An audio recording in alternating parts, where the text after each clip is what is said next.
Hello दोस्तों, ladies and gentleman, नमस्कार, सत श्री अकाल, आदाब। मैं हूं आपका दोस्त एंड आपका होस्ट जसपाल ढिल्लों और आज मैं हाजिर हूं अडोबी प्रीमियर प्रो का एपिसोड नंबर 4 लेके।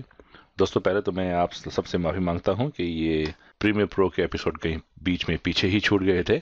उसके दो कारण थे। एक तो मैं बिजी था अपने कामों में और दूसरा सबसे बड़ा कारण ये था कि मुझको जो रोज 200-250 जो ईमेल्स आती हैं वो 99.9% अडोबी फोटोशॉप के बारे में आती हैं। तो जब मैंने 3 एपिसोड्स प्रीमियर प्रो के डाले तो मुझे उसमें ऐसा नहीं कि उसके बारे में सवाल जवाब या ईमेल्स नहीं आई, लेकिन बहुत ज्यादा तादाद ईमेल्स की फोटोशॉप के बारे में है। तो मुझे लगा कि शायद लोग अभी फोटोशॉप को ज्यादा सीखना चाहते हैं, देखना चाहते हैं, तो इसलिए मैं अभी तक फोटोशॉप पे ही जोर दे रहा था। लेकिन जिन लोगों ने अडोबी प्रीमियर प्रो देखना शुरू किया था, कुछ देखने वाले हैं, वो लोग मुझसे अभी थोड़े नाराज हैं और उन लोगों की नाराजगी बिल्कुल वाजिब है, बिल्कुल जायज है साहब। उन लोगों से इस देर के लिए मैं माफी चाहते हुए कोशिश करूंगा कि आगे से अगर मैं 2-3 एपिसोड फोटोशॉप के लेके आता हूं तो एक एपिसोड अडोबी प्रीमियर प्रो का भी साथ में लेके आऊं। तो चलिए सब ज्यादा टाइम न वेस्ट करते हुए शुरुआत करते हैं हुजूर। लेकिन आज मैं इस एपिसोड को बहुत ज्यादा लंबा नहीं बनाऊंगा, छोटा सा बनाऊंगा, लेकिन इसमें कोशिश करूंगा कुछ आपको बेसिक्स बताने की। सबसे पहले कीबोर्ड शॉर्टकट्स कहाँ पर हैं और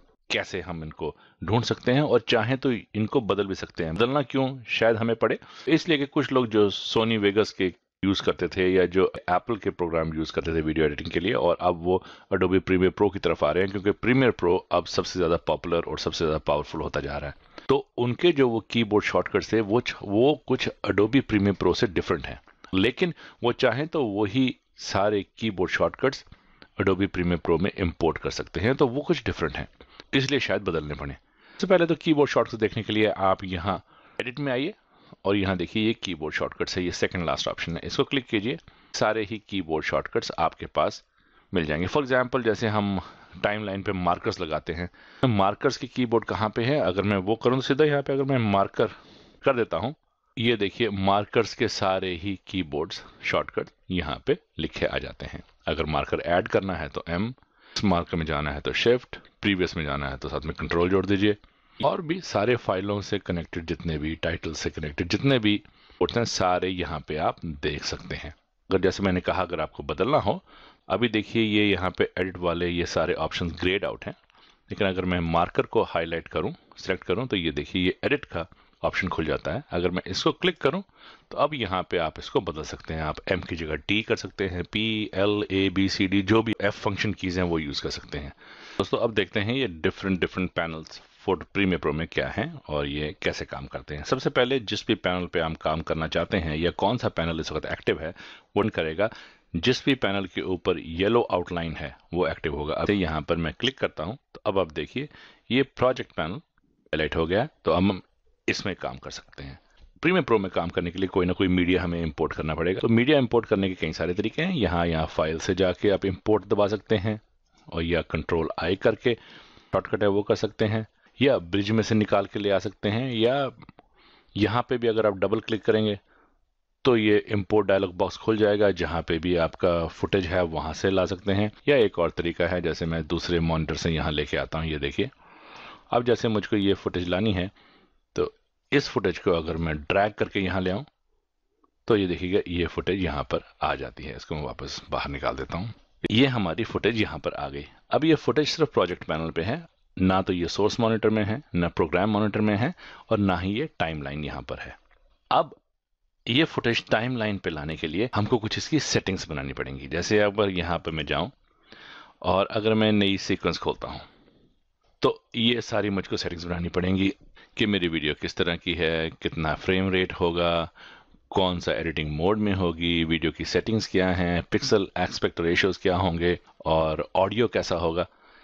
एक तो ये तरीका सेटिंग्स में जाके आप यहाँ पे सब कुछ ट्रैक्स में, ऑडियो में, ये सब कुछ कर सकते हैं।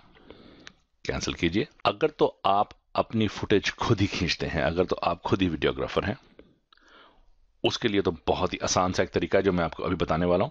और और अगर आप अपनी फुटेज खुद नहीं खींचते हैं तो भी उसके लिए बड़ा आसान सा तरीका, वो भी मैं अभी बताता हूँ। वो ये है साहब कि अगर आपको नहीं पता कि इसने वीडियो बनाई है उसने क्या सेटिंग्स रखी हैं, अगर हमें ये नहीं पता तो इसके लिए हम क्या कर सकते हैं, बजाय के सेटिंग में जाके उसको ढूंढें और फिर उसका इन्फो में जाके यहाँ पे जाके इन्फो में देख के मैं चेक करूँ, फिर उसकी सेटिंग्स में जाके करूँ, इसका बड़ा आसान सा तरीका है। आप ये जो फुटेज है इसको आप यहाँ पे ले आइए और ड्रॉप कर दीजिए।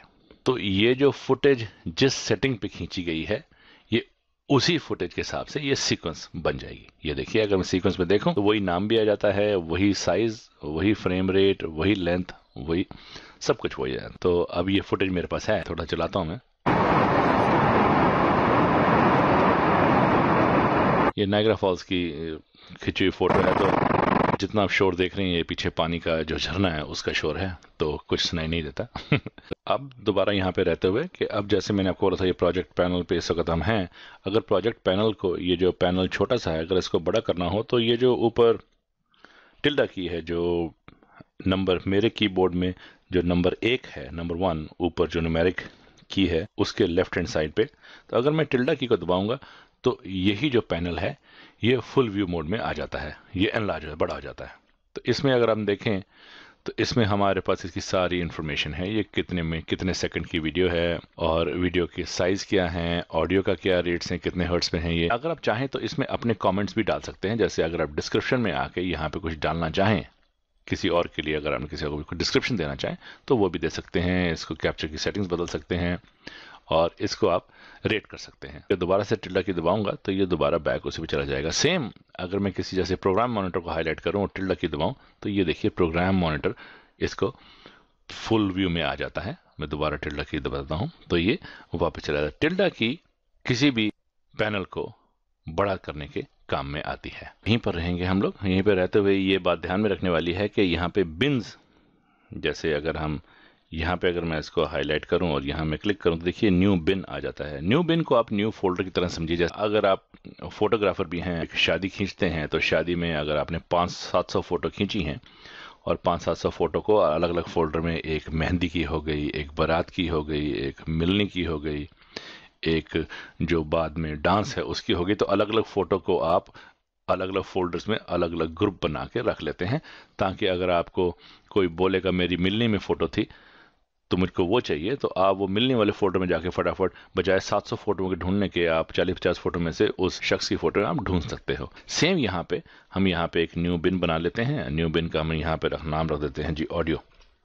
अगर मैं ऑडियो बनाता हूँ, जितनी भी इसमें अब ऑडियो फाइल्स अगर मैं कोई घसीट के लाऊंगा बिन में डाल दूंगा, तो जब भी मुझको ऑडियो फाइल्स ढूंढनी होंगी तो मैं इस बिन में से ढूंढ लूंगा।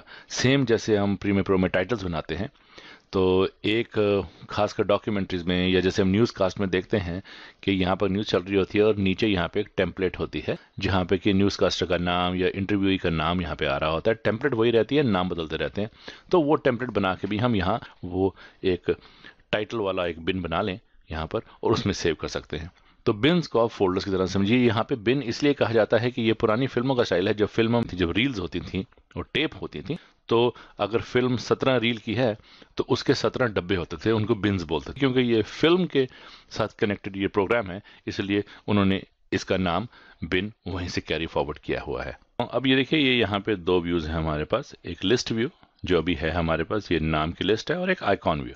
आइकॉन व्यू में अब देखिए यहाँ पे आप इसके, हमारे पास ये हवर स्क्रबिंग मौजूद है, हम यहाँ पे इसको हवर कर सकते हैं। सेम यहाँ पर भी कर सकते हैं इसको। तो ये हमारा आइकॉन व्यू है। आइकॉन व्यू में एक और फायदा है कि एक तो आप इसको जूम करके बड़ा भी कर सकते हैं ऐसे, और अब यहाँ पे आप देखिए हमारे पास हवर स्क्रबिंग भी अवेलेबल है, और हम यहीं पे चाहें तो इन और आउट पॉइंट भी सेट कर सकते हैं। जैसे सपोज कीजिए मैं यहाँ से, जहाँ से एक कार आती है, यहाँ से अगर मैं आई दबाऊं तो वो उसका इन पॉइंट सेट हो जाता है, और अगर मैं यहाँ आगे जाके जहाँ से कार निकल जाती है इसका, अब मैं यहाँ पे ओ दबाऊंगा तो वो इन और आउट पॉइंट देखिए यहाँ पे सेट हो गए। इसका मतलब ये है कि ये इसकी हेडर फुटेज है और ये इसकी टेल फुटेज है। ये सब हैं हमारे पास, लेकिन ये दिखाई नहीं देंगी, ये सिर्फ यही फुटेज दिखाई देगी। तो अगर मैं इसको डिलीट कर दूं और अब अगर मैं सिर्फ इसी को यहाँ से खींच के लाऊं नीचे, तो अब आप देखिएगा यहाँ प्रोग्राम मॉनिटर में अगर मैं प्ले करूं तो ऐसा नहीं कि हमारे पास और फुटेज नहीं है।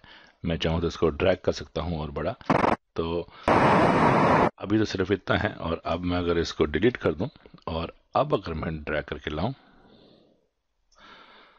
तो देखिएगा उसके बाद की भी फुटेज हमारे पास मिल जाती है।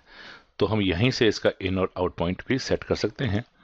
और अगर ये अब हमारे दो फुटेज हैं हमारे पास अलग अलग, पहले तो मैं इसको डिलीट कर दूं, इसकी ज़रूरत नहीं है।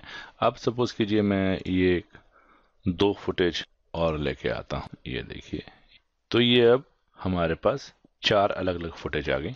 इसको सबसे पहले मैं डिलीट कर दूं और अब इसके हिसाब से मैंने एक नई सीक्वेंस बना दी है, तो ये सीक्वेंस हमारी बन गई। तो अब हम क्या कर सकते हैं, जैसे कि अब मैंने ये एक सिलेक्ट कर लिया, फिर मैंने एक ये सिलेक्ट कर दिया और फिर एक ये सिलेक्ट कर दिया। अब ये हमारे तीन सिलेक्ट हो गए। अगर मैंने तीनों को यहाँ लेके आना है तो इसका एक आसान सा तरीका है, बजाय कि यहाँ पर ड्रैग करूँ, ये है एक ऑटोमेट टू सीक्वेंस। अगर आप इसको क्लिक करते हैं तो ये आपसे पूछेगा आपने ये जो फुटेज लेके आनी है, तीन अलग अलग क्लिप्स लेके आने हैं, ये आपने जिस ऑर्डर में सिलेक्ट किए हैं, जैसे पहले ये किया था, फिर ये किया था, फिर ये वाला सेलेक्ट किया था, क्या इसी ऑर्डर में लेके आने हैं या सिलेक्शन ऑर्डर में लेके आने हैं या सॉर्ट ऑर्डर में, जैसे आपने चुना है वैसे लेके आने हैं या सॉर्ट ऑर्डर में लेके आने हैं। तो यहाँ से आप आराम से इसको चुन सकते हैं। मैं फिलहाल वो नहीं कर रहा हूँ, मैं यहाँ पे इसको रोक रहा हूँ। और फिर अब ये भी ध्यान रखिएगा कि सिंस आप यहाँ पर इसके इन पॉइंट और आउट पॉइंट सबके सेट कर सकते हो, तो इसलिए आपको यहाँ तक जाने की ज़रूरत नहीं है। यहाँ पे इन और आउट, यहाँ से आपको फुटेज का जो भी हिस्सा चाहिए उसका यहीं से आप इन और आउट पॉइंट सेलेक्ट कीजिए और फिर उसको आप जिस ऑर्डर में सिलेक्ट करके लाना चाहें आप यहाँ पे ला सकते हैं। तो ये था दोस्तों छोटा सा ओवरव्यू। अब हम चलते हैं प्रेफरेंसेस की तरफ से। प्रेफरेंसेस क्या होते हैं, विंडोज़ जो यूज़ करते हैं उनके लिए तो विंडो, एडिट और यहाँ प्रेफरेंसेस में, तो ये बहुत सारी प्रेफरेंसेस हैं, मैं कुछ के बारे में बात करूंगा। और जो मैक के यूज़र्स हैं वो प्रीमियर प्रो के ऑप्शंस में जाके वहाँ से इनके प्रेफरेंसेस चुन सकते हैं। सबसे पहले है जी कि वीडियो ट्रांजिशन की डिफ़ॉल्ट ड्यूरेशन, क्योंकि मैं यहाँ पे नॉर्थ अमेरिका में हूँ तो यहाँ पे 30 फ्रेम पर सेकंड है, विच इज़ 29.97, और अगर आप जैसे इंडिया में हैं, पैल में हैं, तो वहाँ पे 25 फ्रेम पर सेकंड्स का होगा। स्टिल इमेज की डिफ़ॉल्ट ड्यूरेशन जो है वो 150 फ्रेम की है। आप चाहें तो जो अगर आप फ़ोटो लेके आते हैं और अगर वहाँ लाते हैं तो वो बाय डिफ़ॉल्ट वो 150 फ्रेम तक रहेगी। तो 30 फ्रेम अगर पर सेकंड है, 150 है, तो 5 सेकंड तक रहेगी, ये डिफ़ॉल्ट है। आप चाहें तो उसको बदल के 1 सेकंड कर दीजिए, बदल के 10 सेकंड कर दीजिए। ऑडियो की जनरली 1 सेकंड होती है और स्टिल इमेज की जो ड्यूरेशन जैसे मैंने बताया 5 सेकंड होती है। अगर आप जैसे फॉर एग्जांपल अगर आप स्लाइड शो बना रहे हैं स्टिल फोटोज़ का, तो ये 5 सेकंड से आप इसको घटा के 3 सेकंड भी कर सकते हैं। तो जैसे मेरा 30 सेकंड पर फ्रेम है, यहाँ पे 90 लिख दूँ, या आपका 25 सेकंड है तो यहाँ पे 75 कर दें, तो वो 3 सेकंड के बाद स्लाइड बदल जाएगी। एक बात और ध्यान रखिएगा कि अगर आपने कोई भी चेंजेस अप्लाई करने हैं, यहाँ पे कोई भी चेंजेस आप लेके आते हैं, तो वो अपना काम शुरू करने से पहले ये चेंजेस करके फिर इसको बंद करके दोबारा खोलेंगे तो वही चेंजेस अप्लाई होंगे। जैसे अगर मैं अब बीच में अप्लाई करूंगा तो ये अभी अप्लाई नहीं होंगे।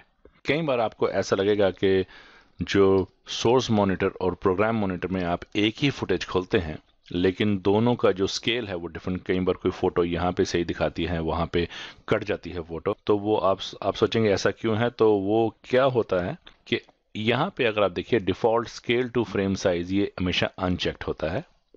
तो अगर आप इसको चेक कर देंगे तो ये क्या करेगा, ये फोटो को कंस्ट्रेन करेगा, but only for display purposes, और कुछ चेंज नहीं करेगा। सिर्फ आपको दिखाने के लिए, विजुअल पर्पसेस के लिए ये चेंज करेगा, और ये उसकी सिर्फ हाइट चेंज करता है।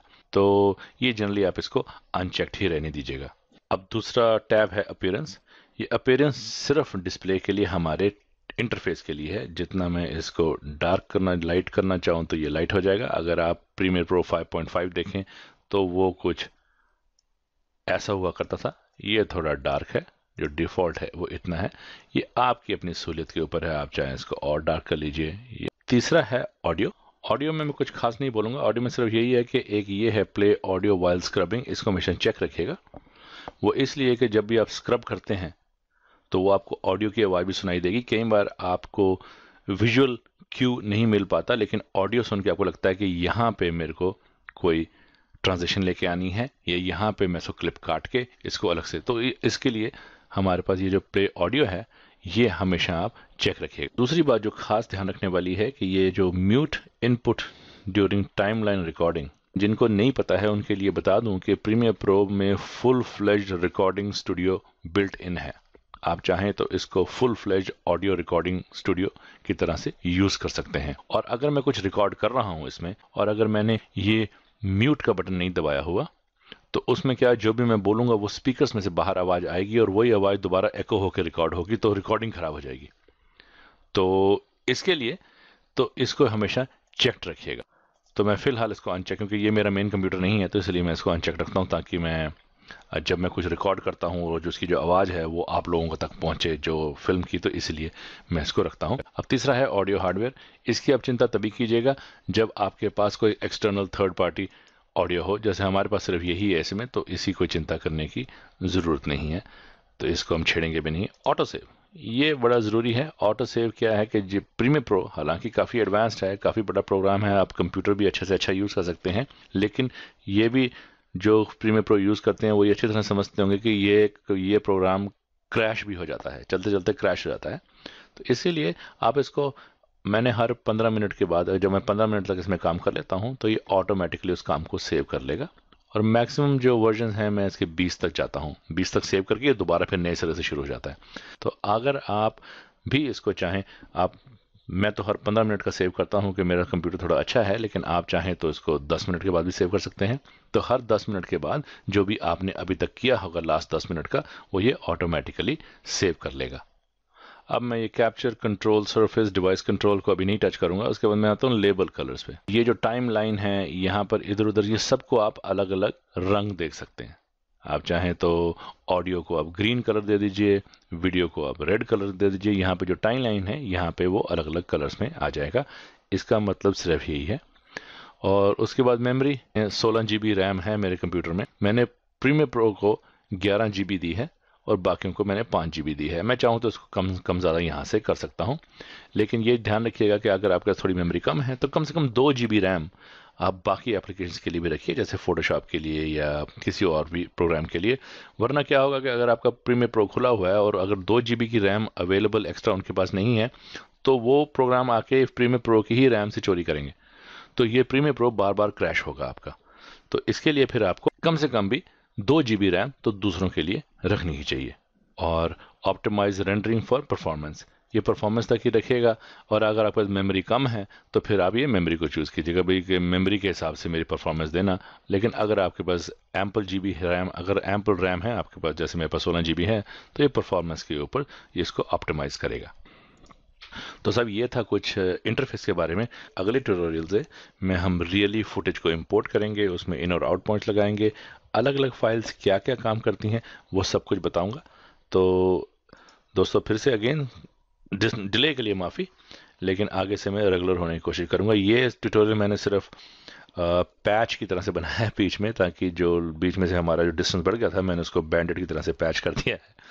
तो ये ट्यूटोरियल आ गया, आप इसको देखिए और अगले ट्यूटोरियल में हम रियल प्रीमियर प्रो के इश्यूज पे जाने की बात करेंगे। तो until we meet next in the next tutorial, God bless, नमस्कार, हैव फन, बाय बाय।